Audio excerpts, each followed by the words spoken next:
শুভ সন্ধ্যা, আপনাদের সাথে আছি তৌফিকা রহমান। প্রিয় দর্শক শ্রোতা, সকল ভাষা শহীদ ও ভাষা সৈনিকদের শ্রদ্ধা জানিয়ে শুরু করছি শুভ সন্ধ্যার আজকের আয়োজন।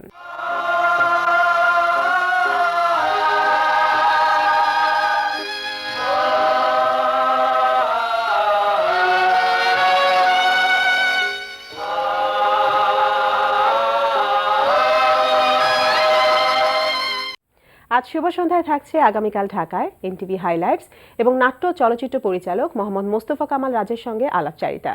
প্রথমেই আগামীকাল ঢাকায়।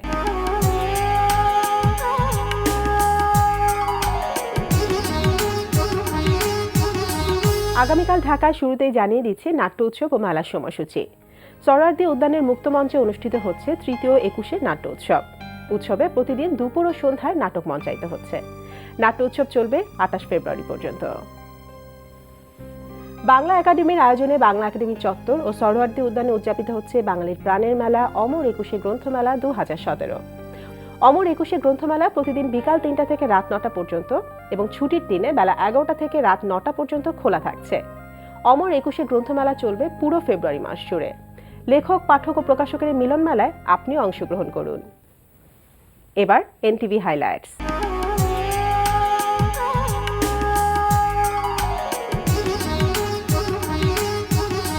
এবার জানিয়ে দিচ্ছি কি কি থাকছে এনটিভির রাতের অনুষ্ঠান সূচিতে। সন্ধ্যা ৬টা ৪৫ মিনিটে দেখবেন হুমায়ুন ফরিদের প্রযোজনায় সেলিব্রিটি টক শো চায়ের আড্ডা।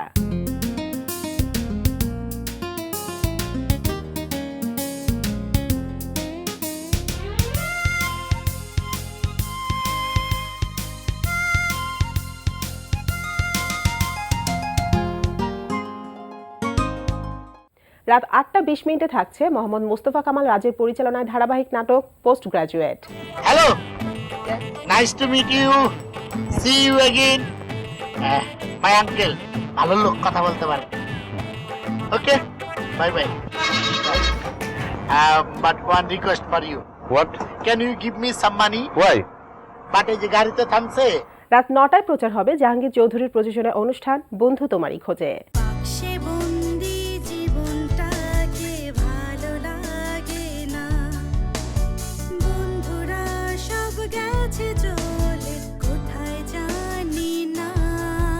মনে পড়ে তাই হাতটা বাড়াই বন্ধু তোমারই খোঁজে। রাত ৯টা ৪০ মিনিটে প্রচার হবে গোলাম সোহরাব দোদুলের পরিচালনায় ধারাবাহিক নাটক সংসার। কারো প্রেমে পড়ে গেলে একটু বেশি করে ফেলেন। এ ধর চায়ে চিনি বেশি হয়ে গেলে যা হয় আর কি। তার মানে তুই আমাকে বলতে চাচ্ছিস যে ফরাদ ভাই আমার প্রেমে পড়েছে, তাই তো? আলামত দেখে তো তাই মনে হচ্ছে। তো এখন আমার কি করা উচিত? তুই যদি সত্যি সত্যি আমার পরামর্শ চাস তাহলে আমি তোকে একটা বুদ্ধি দিতে পারি। দে, বুদ্ধি দে, শুনবো। মনে কর ব্যাপারটা তুই কিছু বুঝিসনি, ফরহাদ ভাই যা বলবে তুই তাই করবি। রাত ১১টা ৩০ মিনিটে সরাসরি সম্প্রচার হবে জোনায়েদ বিন জিয়ার প্রযোজনায় অনুষ্ঠান মিউজিক অ্যান্ড রিদম।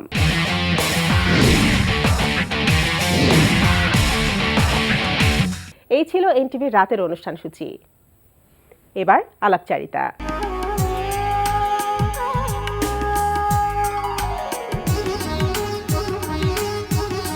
আজ রাতে এনটিভিতে প্রচার হবে মোহাম্মদ মোস্তফা কামাল রাজের পরিচালনায় ধারাবাহিক নাটক পোস্ট গ্রাজুয়েট। প্রিয় দর্শক, আমাদের আজকের অতিথি নাট্য চলচ্চিত্র পরিচালক মোস্তফা কামাল রাজ। চলুন কথা বলি তার সঙ্গে। শুভ সন্ধ্যা। শুভ সন্ধ্যা। তাহলে প্রথমে পোস্ট গ্রাজুয়েটের জন্য আপনাকে অভিনন্দন। আর শুরু হচ্ছে পোস্ট গ্রাজুয়েট। এর আগে আমরা আপনার কাছ থেকে পেয়েছি গ্রাজুয়েট, তো এটা কি পোস্ট গ্রাজুয়েট কি আপনার গ্রাজুয়েট একটা সিকুয়েল আমরা বলতে পারি? সিকুয়েল বলতে পারেন, কারণ হচ্ছে গ্রাজুয়েট শেষ হওয়ার পরে আমার প্ল্যান ছিল যে আমি পোস্ট গ্রাজুয়েট নামে একটা সিরিয়াল করব, বাট শুধু একটু ডিফারেন্স আছে। ডিফারেন্সটা হচ্ছে স্টোরিটা সেম না। আচ্ছা, আমি শুধু কিছু ক্যারেক্টারাইজেশন পিক করছি গ্রাজুয়েট থেকে। ক্যারেক্টারাইজেশন মিনস হচ্ছে অ্যাক্টিং প্যাটার্ন, কিছু ক্যারেক্টারের নেম ঠিক রাখছি, বাট পুরো স্টোরি পুরো আলাদা। গ্রাজুয়েট একটা লিনিয়ার স্টোরি ছিল, মানে একজনের উপরে স্টোরিটা ছিল। এবার পোস্ট গ্রাজুয়েটে আমি অনেকগুলি সেগমেন্ট করছি, অনেকগুলি সেগমেন্টকে একসাথে করছি, সমসাময়িক গল্প নিয়ে হচ্ছে সাজানো হয়েছে। তো গ্রাজুয়েট তো আমরা বেশ মজার একটা নাটক পেয়েছি, অনেক জনপ্রিয় হয়েছে। তো এই পোস্ট গ্রাজুয়েট আপনি বলেন গল্পটা ভিন্ন, সেটা আমরা তো নাটক দেখলেই বুঝবো, কিন্তু কি কি বিষয় নিয়ে আসলে আপনার এই নাটকটা করেছেন? আমাদের আশেপাশের ঘটনা আছে অনেক, নাটক দেখলেই বুঝবেন যে আসলে এই ঘটনাগুলি আমার লাইফে ঘটে। বিভিন্ন মেসেজগুলি আমি স্যাটার করে দিছি, মানে হাসির ভাবে হচ্ছে প্রেজেন্ট করা হয়েছে যে এখানে হচ্ছে প্রেমের ঘটনা আছে, এখানে আমাদের অনলাইন যেমন সোশ্যাল নেটওয়ার্ক সম্বন্ধে কিছু জিনিস আছে, তারপর হচ্ছে অনেস্টি আছে, মিথ্যা কথা বলে না, আবার খারাপ ক্যারেক্টার আমি প্রেজেন্ট করছি, সেগুলো হচ্ছে হাসির মাধ্যমে মানে করার চেষ্টা করছি। মানে আমাদের জীবনের সবকিছু এখানে সবকিছু আছে এখানে আর কি। পাবেন আর কি। আচ্ছা, কারা মানে কারা- আমার সবচেয়ে বেসিক কথা হচ্ছে যতক্ষণ দেখবেন এন্টারটেইন হবেন। জি, আমরা তো গ্র্যাজুয়েট দেখো সেরকমই হয়েছিলাম। আচ্ছা, তো কারা কারা অভিনয় করছে এখানে? পোস্ট গ্রাজুয়েট ক্যারেক্টার করছে চঞ্চল চৌধুরী, আর তার এগেনস্টে যে কাজ করছে ফারহানা মিলি। আর আগের ম্যাক্সিমাম ক্যারেক্টার এখানে আছে, যেমন হাসান মাসুদ, সিদ্দিক, তারপর আবুল ক্যারেক্টার ছিল রাজু, জয়রাজ, মানে অলমোস্ট ফারুক আহমেদ আগের গ্রাজুয়েটে ছিল। তো তাদেরকে এখানেই আনা হয়েছে, কিন্তু একটু ক্যারেক্টার চেঞ্জ করে আনা চেঞ্জ হয়েছে। করে আনা হয়েছে। আচ্ছা, আর শুটিং কোথায় করেছেন? শুটিং হচ্ছে বিভিন্ন জায়গায়, সেটা হচ্ছে ঢাকা সিটির অনেক জায়গায় করেছি, ঢাকার বাইরে করেছি, এবং মানে আরো অনেক জায়গায় যাব। বাংলাদেশের ম্যাক্সিমাম জায়গায় শুটিং করার ইচ্ছা আছে, আচ্ছা, কারণ আচ্ছা। স্টোরিটা এমন ভাবে নেওয়া হয়েছে আমি যে কোনো জায়গায় যেতে পারবো। যেতে পারবেন, বিভিন্ন জায়গার গল্প নিয়েই তো করা। হ্যাঁ, লোকেশনটা চেঞ্জ করতে চাই আর কি। যখন একটা নাটক জনপ্রিয় হয়ে যায় সেটা সিকুয়েল বের করা কিন্তু একটু চ্যালেঞ্জিং কাজ থাকে, কারণ দর্শকদের এক্সপেকটেশন তো আপনার কাছে এখন পর্যন্ত অনেক বেশি। তো এটা আপনার জন্য কি মনে হয় যে এই যে একটা নাটকের সিকুয়েল করা কতটুকু চ্যালেঞ্জিং কাজ? এটাতে একটা পজিটিভ সাইড আছে আর একটা নেগেটিভ। Negative পজিটিভ side হচ্ছে আছে। মানে আমার এই পোস্ট গ্রাজুয়েটের কিছু অডিয়েন্স ক্রিয়েট করা, হ্যাঁ, মানে আগে যারা গ্রাজুয়েট দেখেছেন তারা waiting for the post graduate. অবশ্যই। নেগেটিভ হচ্ছে ওইটার চেয়ে খারাপ হলে কিন্তু নিবে না। তবে আমার এইটুকু বিশ্বাস যে আমি 2010-এ যা ছিলাম 2017-এ একটু নিজের যদি চিন্তা করি যে আমি অনেক কিছু নিজের লাইফেও চেঞ্জ, তো সিরিয়ালও কিছু চেঞ্জ পাবে, মেকিং থেকে শুরু করে স্টোরি টেলিং, লোকেশন, ওইটা মানে চেষ্টা করেছি আর কি। আমার বিশ্বাস যে ভালো লাগবে আর কি। ভালো লাগবে, অবশ্যই আমরাও সেটা চাচ্ছি। আর এই যে আর্টিস্ট সিলেকশনের বিষয়টা আসি, যে থাকে না যে চরিত্র প্রয়োজনে আপনার কিছু পছন্দের কিছু শিল্পীর তালিকা তো থাকেই, সবাইকে কি পেয়েছেন? সবাইকে আপনি কাস্ট করতে পেরেছেন আপনার নাটকে? গ্রাজুয়েটের কিছু ক্যারেক্টার আমি এখানে পোস্ট গ্রাজুয়েটে করেছেন, হ্যাঁ। করেছি, আর ম্যাক্সিমাম হচ্ছে ক্যারেক্টারের সাথে মিল রেখে মিল করেছি। রেখে করেছেন। এখানে কোনো মানে পছন্দের আর অপছন্দের কিছু না, যে ক্যারেক্টারে যাকে যাওয়া হয় সেটাই নেওয়া মানে হয়েছে। যাকে চেয়েছিলেন তাকেই পেয়েছেন আর কি। অলমোস্ট আর কি। আচ্ছা, তো গ্র্যাজুয়েটের রেসপন্স তো অনেক ভালো পেয়েছিলেন, তো সেক্ষেত্রে পোস্ট গ্র্যাজুয়েটের রেসপন্স মাত্র তো শুরু হবে, তবু থাকে না এখন তো একটা নাটক শুরু হওয়ার আগে থেকে সব রেসপন্স জানা যায়, কি অবস্থা, কেমন রেসপন্স ওই যে বললাম পজিটিভ দিক একটা হচ্ছে অডিয়েন্স ক্রিয়েট করা, আমি রেগুলারই টেক্সট পাচ্ছি, রেগুলারই ফেসবুকে আচ্ছা। ফিডব্যাক পাচ্ছি যে কবে অন এয়ার, সহ্য হচ্ছে না আর কবে আসতেছে। আচ্ছা, আমরা এর দেখবো এর কবে। মাঝখানে আমি 10টা টিজার চ্যানেলে আমার অন এয়ার হয়েছে, আপনারা আচ্ছা। জানেন হয়তো বা, এবং প্রোমো অন এয়ার হয়েছে, ওইগুলোর অনেক ফিডব্যাক পেয়েছি আমি। মানে মাত্র শুরু হবে, কিন্তু আমরা আশা করছি যে আজকে থেকে শুরু হবে, এবং গ্র্যাজুয়েট না, গ্র্যাজুয়েটের থেকেও আরো অনেক ভালো রেসপন্স পোস্ট গ্র্যাজুয়েট থেকে পাবেন। আমি আমার সেটা জায়গা থেকে আমরা আশা যথাযথ চেষ্টা করেছি। আচ্ছা আচ্ছা, তাহলে এবার আসি ফিল্ম নিয়ে। আমরা তো আপনার কাছ থেকে বেশ কিছু ফিল্ম পেয়েছি, প্রজাপতি, তারকাটা, লাস্ট সম্রাট, এরকম অনেকগুলো ফিল্ম। সম্প্রতি কোনো নতুন ফিল্মের প্ল্যানিং চলছে? নতুন একটা ফিল্মের ডিক্লেয়ার দেওয়া আছে আমার, ছবির নাম তুমি যাওয়ার, একটা ট্যাগলাইন আছে জার্নি বাই লাভ। তো আর্টিস্ট ডিক্লেয়ার হয় না এখন পর্যন্ত, বাট সবগুলি গান কমপ্লিট হয়েছে আর প্রি প্রোডাকশনের কাজ চলতেছে। আচ্ছা, তো আই হোপ সো যে আমি মে জুন থেকে ছবি শুটিংটা শুরু করব। আর কি ধরনের সেটা আমরা পাবো? একটু এই রোমান্টিক ছবিটা আসলে রোমান্টিক বলতে কি, এই ছবিতে আমার অনেকগুলি জিনিস আছে, যে আমার হচ্ছে বন্ধুর প্রতি বন্ধুর ভালোবাসা, বাবার প্রতি ছেলের ভালোবাসা, মার প্রতি ছেলের ভালোবাসা, দাদির প্রতি নাতনির ভালোবাসা, সবগুলি প্রেম একসাথে মানে ম্যাচ করানো আছে। আচ্ছা আচ্ছা, তো এই যে প্রজাপতি আপনার যে ফিল্মটা পেয়েছি, এটা রেসপন্স তো মনে হয় এখনো সবার কাছ থেকে পেয়ে যাচ্ছেন, স্পেশালি গানগুলো চমৎকার গান ছিল, চমৎকার একটা ফিল্ম ছিল, তারপর আর্টিস্টরা যারা ছিল সবার পছন্দের শিল্পীরা প্রজাপতিতে ছিল। এরপরে আসলো তারকাটা, সেটাও আপনি ভালো রেসপন্স পেয়েছেন। তো এই যে প্রথম শুরুটা আপনার কোনটা দিয়ে হয়েছিল, সেটা কি প্রজাপতি দিয়ে? সেটা এনটিভির প্রথম NTV ছবি। ছিল, জি। ওইটা মনে করতে পারেন আমার একটা লাইফের লার্নিং আর কি, ছবি করে আমি শিখেছি আর কি, কারণ আমাদের দেশে যেহেতু ইনস্টিটিউশন নাই ফিল্ম মেকিং এর উপরে। তো ওইটা এখনো ফিডব্যাক পাই বলতে হচ্ছে, গানগুলি ন্যাশনাল অ্যাওয়ার্ডও পাইছিল, জি। গানের ফিডব্যাক পাই, অনেকেই বলেন। এবার আমরা একটু কাজ নিয়ে তো জানলাম, একটু অন্য বিষয়ে যাই। এই যে নাটক করছেন, ফিল্মে কাজ করছেন, বেশ কিছুদিন ধরেই আছেন, তো এখন নাটকের বিষয়টা আগে আসে, যে এখন যেটা দেখা যায় যে ধারাবাহিক নাটকের সংখ্যা কিন্তু বেড়ে গিয়েছে, 1 ঘন্টা নাটক খুব কম, অথচ একটা সময় 1 ঘন্টা নাটকই বেশি ছিল। তো এটাকে আপনি কিভাবে দেখছেন? এখন আসলে 1 ঘন্টা নাটক নাই বলতেই চলে, কিছু কিছু চ্যানেলে আছে। নাটকের একটা ফেসবুকে যদি পোস্ট দেয় যে আজকে রাতে আমার একটা নাটক অন এয়ার হবে, নিচে কমেন্টস দেখবেন যে ইউটিউব লিংকটা দেন। আচ্ছা, হ্যাঁ, খুবই খারাপ লাগে তখন। আবার একদিক দিয়ে শান্তি যে ওরা নাটক দেখার আগ্রহটা আছে, যে এটা কি দেখতেছে। শুধুমাত্র বিজ্ঞাপনের জন্য? আপনার কি মনে হয়? এটার আসলে বেসিক কারণ হচ্ছে অনেকগুলি থাকে। দর্শকের অভিযোগ হচ্ছে, এক শ্রেণীর দর্শকের অভিযোগ হচ্ছে বিজ্ঞাপন, আরেক শ্রেণীর দর্শকের অভিযোগ হচ্ছে আমাদের গল্প ভালো না, মেকিং ভালো না, একই আর্টিস্ট, একই প্যাটার্ন, লোকেশন থেকে শুরু করে কস্টিউম থেকে শুরু করে সেম একই, আলাদা করতে পারে না। মানে দুইটাই ঠিক আসলে। আচ্ছা মানে আমাদেরই উচিত যে আমি অ্যাজ এ ডিরেক্টর আমার উচিত আসলে অডিয়েন্স কি চাই সেটা বানানোর, আবার আর্টিস্টেরও উচিত চুজ করা যে আমি আসলে কিভাবে অ্যাক্টিংটা করবো, একই জিনিস বারবার হয়ে যাচ্ছে কিনা। অবশ্যই। চ্যানেলেরও উচিত আসলে বিজ্ঞাপনটা কোন জায়গায়। আমাদের একটা বেসিক সমস্যা হচ্ছে নাটকের ক্ষেত্রে আসলে আমরা না এমন একটা সিকোয়েন্সের মাঝখানে ব্রেক দেই, অডিয়েন্স তখন রিমোট চেঞ্জ করে অন্য চ্যানেলে চলে যায়, ওইখানে আর back আগ্রহটা করে না। শেষ হয়ে যায় তখন Back- হয়তো। দেখুন নাটক বলেন আর সিরিয়াল বলেন, এমন একটা জায়গায় ব্রেক দিতে হবে যে অডিয়েন্সকে বসায় রাখতে হবে। বসায় রাখতে। এখানে এখন হচ্ছে 2017 ডিজিটাল যুগ। জি। এখনকার ইয়াং জেনারেশন হচ্ছে বাসায় ঢোকার পরে হচ্ছে বাবা মার কাছ থেকে ডিটাচ, এরা সারাক্ষণ মোবাইলে, ইউটিউবে, ফেসবুকে, টুইটারে থাকে। জি। তো ওদেরকে ধরতে হলে ওদের গল্প বলতে হবে, সেটা মানে পজিটিভ ওয়েতে ওদের মতো করে বানাতে হবে। পজিটিভ ওয়েতে বলতে জি। হবে। কিন্তু এইসব জায়গা থেকে আমাদের অনেক চ্যানেল অনেক জায়গায় পিছিয়ে আছে, যে তারা অনেক ওই মানে 19 পড়ে আছে যে এখন এটা সম্ভব না, এটা ইজি না। তখন দর্শক কেন দেখবে আপনি আমারে বলেন? আমি যদি একটা গল্প বানাই, এই গল্পটা যদি একটা ইয়াং টিনের ছেলেকে আমার টিজি থাকে, প্রতিটা ডিরেক্টরের একটা টিজি থাকে যে আমি আসলে কার জন্য প্রোডাকশনটা করতেছি।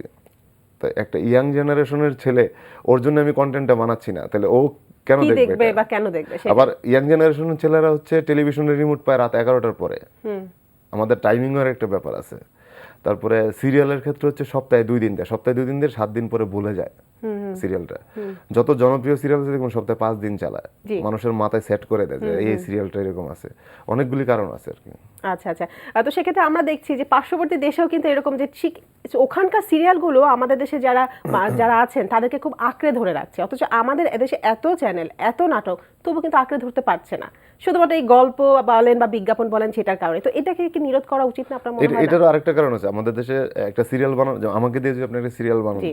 আমাকে বলতে হবে যে তুমি এই সিরিয়ালটা বানাও, এক্স্যাক্টলি একটা স্টোরি ঠিক করো, তুমি আগে 52 এপিসোড হচ্ছে কমপ্লিট করো, তারপর অন এয়ারে যাই।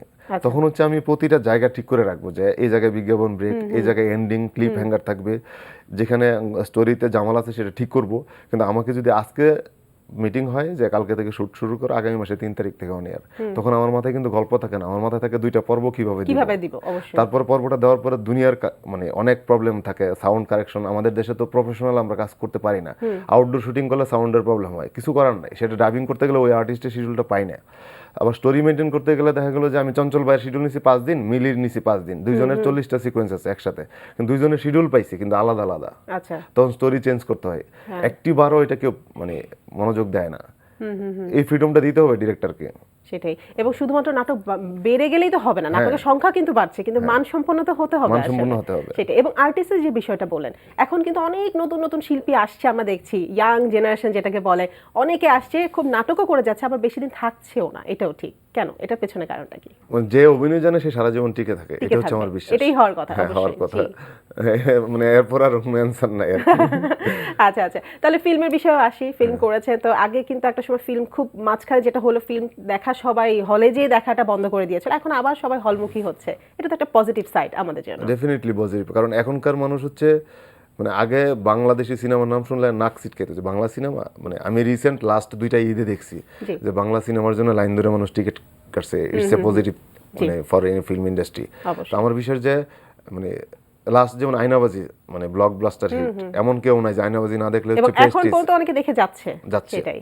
জি। তো আমার বিশ্বাস এই টাইপের যদি মানে শুধু নট অনলি আয়নাবাজি, মানে অনেক টাইপের সিনেমা লাগবে এরকম। ইয়ারলি যদি 5 থেকে 10টা সিনেমা হয় তাহলে দর্শক হলে যাবে। আর সিনেমার সবচেয়ে বড় প্রবলেম হচ্ছে আমাদের হল নাই সিনেমা। আসলে পরিবেশ অনুযায়ী যে যারা সিনেমা দেখতেছে তাদের জন্য সিনেমার জায়গা নাই আসলে, কোথায় দেখবে। হল লাগবে, ডিস্ট্রিবিউশন লাগবে। আমাদের দেশে সিনেমা ডিস্ট্রিবিউশনের একটা মেইন প্রবলেম। একটা গ্রামের একটা হলে যায়েন, পরিবেশ দেখলে কোনো ভদ্রলোক সিনেমা দেখতে যাবে না। জি। এবং আমাদের সাথে যদি বলা যায় ওরকম, তাহলে দুটো মাত্র হল আছে, দুটো মাত্র hall সিনেপ্লেক্স আছে। আর ব্লকবাস্টার। হ্যাঁ, এরকমই Blockbuster। আমাদের আরো বেশি হল বাড়ানো উচিত। আচ্ছা, সেটা তো আমাদের একটু গম্ভীর কথা হয়ে যাচ্ছে। আর একটা বিষয় জানতে চাচ্ছি যে এই যে নাটকে আসলে, নাটক বানানো, তারপর ফিল্ম বানানো, শুরুটা কিভাবে হয়েছিল সেটা একটু আমরা জানি। শুরুটা হচ্ছে আমার বস হচ্ছে মোস্তফা সরোয়ার ফারুকী, জি। অল ক্রেডিটস গোস টু হচ্ছে বস। আর সরোয়ার ভাইয়ের সাথে একজন ক্যামেরাম্যান কাজ করতে, উনি নেই, যার মাধ্যমে আমার মিডিয়াতে আসা। সে আমার এলাকার বড় ভাই, সুব্রত রিপন নাম। প্রতিটা কাজে আমি তারে মিস করি, কারণ সে হচ্ছে আমাকে সরোয়ার ফারুকের কাছে নিয়ে আসছিল, তার মাধ্যমে আনার। সরোয়ার ভাইয়ের আমি যখন তার টেলিভিশন চ্যানেলে তার কিছু প্রোডাকশন চলতো, চড়ুইবাতি, তারপর 51 এগুলি দেখে তার ফ্যান হয়েছিলাম। আচ্ছা। তারপরে ইচ্ছা ছিল যে তার সাথে কাজ করা। এইভাবে হয়ে যাওয়া। এভাবেই আস্তে আস্তে করা। প্রথম কাজ কোনটা ছিল? প্রথম কাজ চ্যানেল 1-এ প্রচার হয়েছিল, আমার পূর্ণদৈর্ঘ্য বাংলা ছায়াছবি নাটকের নাম ছিল এটা। নাটকটা। আচ্ছা, এরপরে আস্তে আস্তে এরপরে সেকেন্ড কাজ এনটিভিতে। তাহলে পরে আপনার নাটক থেকে ফিল্মে কিভাবে হলো কাজ করা? ফিল্মের জন্য অল ক্রেডিটস এনটিভি, কারণ হচ্ছে ফিল্ম আমি আমার হঠাৎ মনে হয়েছিল যে আমি একটা ছবি বানাবো, মানে থাকে না প্রতিটা টেলিভিশনের ডিরেক্টরের একটা ড্রিম থাকে সিনেমা বানানো। অবশ্যই।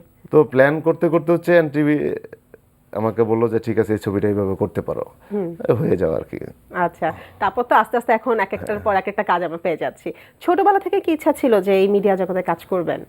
ছোটবেলা থেকে আসলে ওইভাবে ইচ্ছা ছিল না, মানে একটু বুঝার পর থেকে হয়েছে। ছোটবেলা থেকে যদি বলি তাহলে বললো, কারণ ছোটবেলা মিডিয়ার প্রতি একটা ইন্টারেস্ট ছিল, যে দেখার ইন্টারেস্ট, কিন্তু কাজ করার কাজ সেরকম- করবো সেটা ইন্টারেস্ট ছিল না। আচ্ছা, পরে আপনি কাজ করার আগ্রহ প্রকাশ করেছেন। তো এখন পর্যন্ত বেশ কিছু কাজ করেছেন, অনেকের সাথে কাজ করেছেন, তবু কি মনে হয় যে এমন কোনো কাজ আছে যেটা করা হয়নি কিন্তু আপনার স্বপ্ন আছে, সেই ওটা স্বপ্নটা আসলে জানি? করা হয় না আসলে, কোনো মেকারেরই আসলে ড্রিম ফিল হয় না, তবে Feel হয় করে যেতে চাই আর কি, যে কাজটা দিয়ে সারা জীবন বেঁচে থাকতে চাই মানুষের মাঝে। এবং কাকে দিয়ে কাজ করার ইচ্ছা আছে যেটা এখনো করেনি, এরকম কেউ কি এই আছে ধরনের শিল্পী? কিছু নাই, বেসিক হচ্ছে কাজটা আসলে, হ্যাঁ, মানে কাজের সাথে যাকে যাবে তারে নিয়ে করার ইচ্ছা আসলে। কাজের ইচ্ছা আছে এবং অনেক দিন ধরে কাজ করে যাওয়ারও ইচ্ছা আছে। সেটা আসলে করতে চাই না, একটা টাইম পর্যন্ত করতে চাই, তারপরেও কাজে থাকতে চাই না আসলে, অন্য জায়গায় চলে যেতে চাই। কারণ হচ্ছে এটা হচ্ছে ক্রিয়েটিভ কাজ, আপনি সারা জীবন একই ফ্লোতে থাকবেন না, একটা টাইমে অফ করে দেওয়া উচিত। আমার নিজেরই বোঝা উচিত যে আমার এখন করা উচিত নাকি করা উচিত না। শুভ সন্ধ্যা আসার জন্য আপনাকে অনেক অনেক ধন্যবাদ। আপনাকেও ধন্যবাদ এবং এনটিভিকে ধন্যবাদ। আমি দর্শকদেরকে একটা কথাই বলতে চাই, পোস্ট গ্রাজুয়েট দেখুন এবং যতক্ষণ দেখবেন আমার বিশ্বাস যে খারাপ লাগবে না। প্রিয় দর্শক, সেই সাথে আমরাও চলে এসেছি অনুষ্ঠানের শেষ প্রান্তে। আমাদের সঙ্গে যোগাযোগের ঠিকানা প্রযোজক শুভ সন্ধ্যা, এনটিভি, বিএসসিসি ভবন, 7তলা, 102 কাজী নজরুল ইসলাম এভিনিউ, কারওয়ান বাজার, ঢাকা 1215। আমাদের ইমেল অ্যাড্রেস shubhasondha@ntv.pd.com। প্রিয় দর্শক, এনটিভিতে সম্প্রচারিত সংবাদ অন্যান্য সকল অনুষ্ঠান দেখতে লগ ইন করুন www.ntvpd.com। সবাই ভালো থাকুন, নিরাপদে থাকুন, এই প্রত্যাশায় এখানেই শেষ করছি। শুভ সন্ধ্যা।